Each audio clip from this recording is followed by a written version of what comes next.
Welcome back to Marketing Champions on Daily Ad Brief. I'm your host, Mike White, and on Marketing Champions, we are meeting with experts in the industry, talking about the tips, tricks, and the successes they've had marketing their companies and businesses.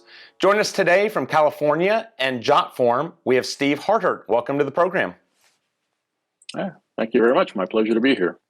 Steve, give us a little bit of background on Jotform as well as your background in the industry.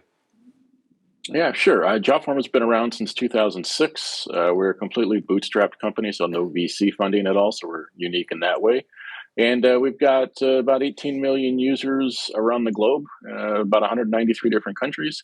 As for myself, I've been in the marketing business since, I'm going to age myself here, since the early to mid 80s. I've been in this business and have seen an awful lot of changes in this industry. What's the biggest changes that you're currently seeing over the past year and with the pandemic, and how's it affecting Jotform?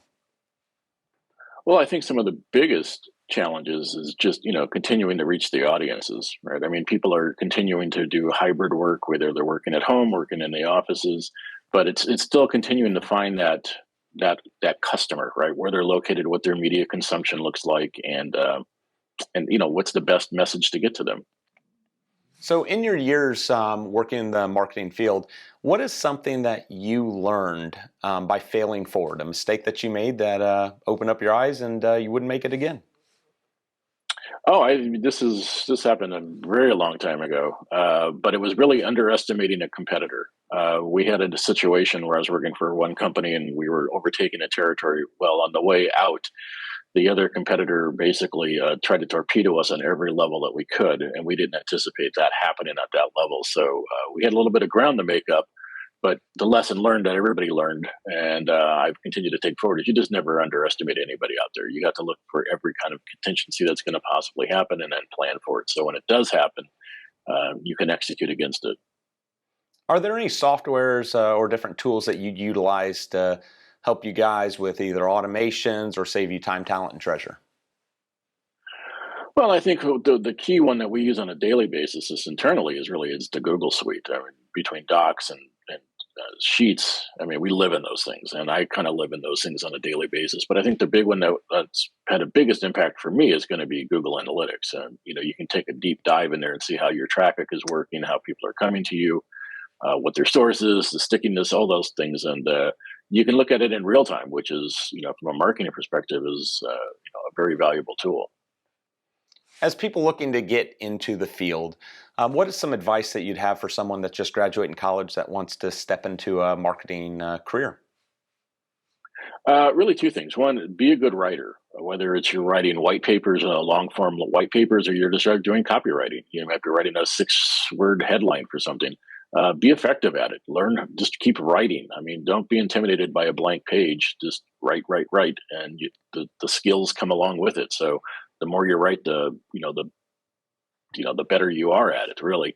And the other one is understand finance. I mean, understand how numbers work. Understand how all that works, because really, the money is what makes businesses move. Obviously, because you need profits to stay in business. But if you can speak the language of the money people in your business, whether you're talking to your finance department, your accounts payable, you're doing projections, whatever, the more you understand how that functions, the better marketer you become. What are 2 or 3 past job titles that you've had in positions that helped get you ready for a CMO position? Well, I mean, it's just working my way up the ladder. I mean, early days, I was like a marketing specialist I did a ton of writing, and this is where I talk about being a good writer. And I had my fingers all over the place in that position. I was working with a lot of different departments in the organization I was at. So I got exposed to a lot, and it was a great learning experience at that point. And then from there, you just start working your way up the ladder. You go from a marketing, like a specialist, to a marketing director, to a marketing VP, and you learn a lot more about just how businesses are operated. You learn more about how just different kinds of customers find you. You learn more about the discipline as time goes on, and those are very valuable lessons that you pick up as you go. And then when you finally kind of reach, I don't want to say you reach the pinnacle, because I like to think there's still more to go with. But once you kind of reach that C-suite, you really understand how a business is functioning from the ground up and then from the top down. And once you kind of understand how that functions, you become a much better marketer.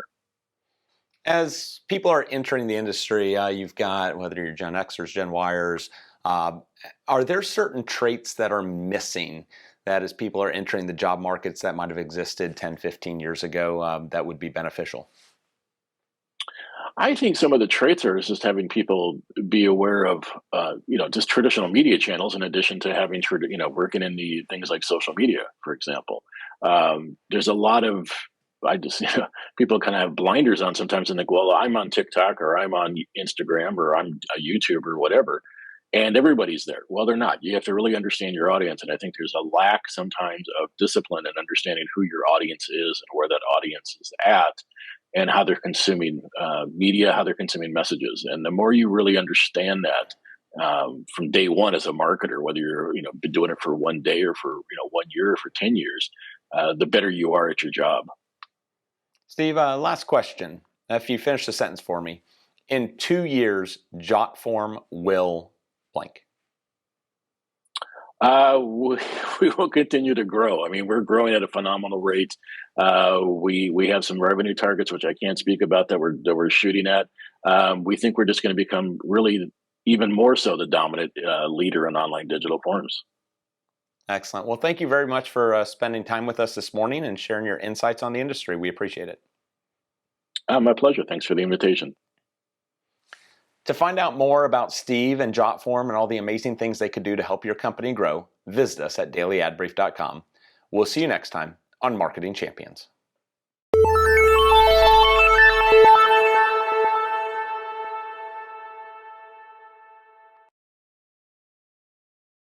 Simplify presents Addressable CTV, combining the power of TV with the targeting and attribution of digital. Simplify's Addressable CTV delivers massive reach with the ability to scale without sacrificing precision.